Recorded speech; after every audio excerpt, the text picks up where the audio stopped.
Social media, internet, mobile وغیرہ استعمال سب لوگ کرتے ہیں، علماء حضرات بھی کرتے ہیں، عوام الناس بھی کرتے ہیں۔ ہر شخص موبائل استعمال کرتا ہے، لیکن اس میں ایک خاص چیز لحاظ رکھنے کی ہے، وہ یہ ہے کہ اس کا کثرت سے استعمال نہ ہو، یعنی ضرورت سے زائد استعمال نہ ہو، ورنہ تو یہ زندگی کو تباہ کر سکتا ہے۔ یہ اتنی بری چیز ہے۔ دیکھیے، یوٹیوب ہے، انسٹاگرام ہے، فیس بک ہے، یا اور کوئی سوشل میڈیا ایپ لے لیں، تو یہ تمام ایپلیکیشن جو ہیں،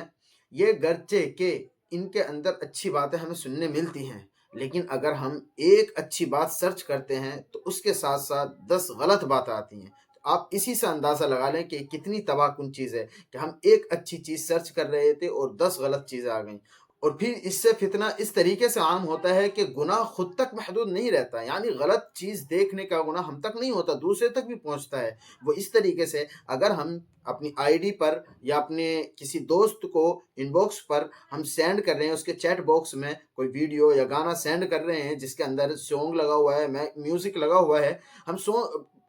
ہم اس کو ارسال کر رہے ہیں، سینڈ کر رہے ہیں، تو اس کا گناہ اس کو تو ملے گا سننے والے کو، لیکن اس نے جو سنا ہے اس کا بھی ہمیں بھی ملے گا، یعنی ہم اپنے گناہ کے بھی ضامن ہوئے اور اس کے گناہ کے بھی ضامن ہوئے۔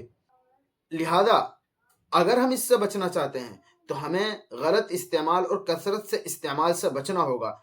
اور اس کا سب سے بڑا نقصان جو ہوتا ہے وہ طالبان علوم نبوت اور اسٹوڈنٹس وغیرہ کو ہوتا ہے، وہ اس اعتبار سے کہ وہ گھر گئے موبائل دیکھا، رات کو موبائل دیکھا، سوئے موبائل دیکھ رہے ہیں، اٹھ رہے ہیں موبائل دیکھ رہے ہیں، چل رہے ہیں پھر رہے ہیں موبائل دیکھ رہے ہیں، والدین نہیں ٹوک رہے ہیں، ماں باپ ٹوک نہیں رہے ہیں، بھائی بہن ٹوکنے والے سب ختم ہو گئے ہیں، کوئی ٹوکنے کے لیے تیار نہیں ہے کہ بیٹا پڑھائی کر لو، آپ پڑھنے والے بچے ہو، موبائل سے آپ کا کوئی کام نہیں ہے، آپ صرف پڑھائی پہ فوکس رکھو۔ جس کی وجہ سے جب ایگزام ہوتا ہے یا جب وہ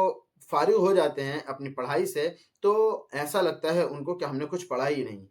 اس کی بھی وجہ یہی ہے کہ جب آپ نے اپنا وقت موبائل کے اندر گزارا ہے، اپنا وقت موبائل کو دیا ہے، اپنے وقت کو ضائع کیا ہے، تو اب علم کہاں سے آئے گا؟ ہمارا سارا وقت تو موبائل کے اندر ہی چلا گیا ہے۔ اس لیے اگر اس سے ہمیں بچنا ہے، اگر ہم چاہتے ہیں کہ اچھے عالم بنیں، اگر ہم چاہتے ہیں کہ ماہر فن بنیں، اگر ہم چاہتے ہیں کہ ہم بڑے آدمی بنیں، کوئی سرکاری جاب پائیں یا اچھا درجہ دنیا کے اندر حاصل کریں، تو پھر موبائل کو ترک کر کے پورا فوکس اپنا کتابوں پر لگانا ہوگا، ورنہ تو ہمیں اس میں کامیابی نہیں مل سکتی ہے۔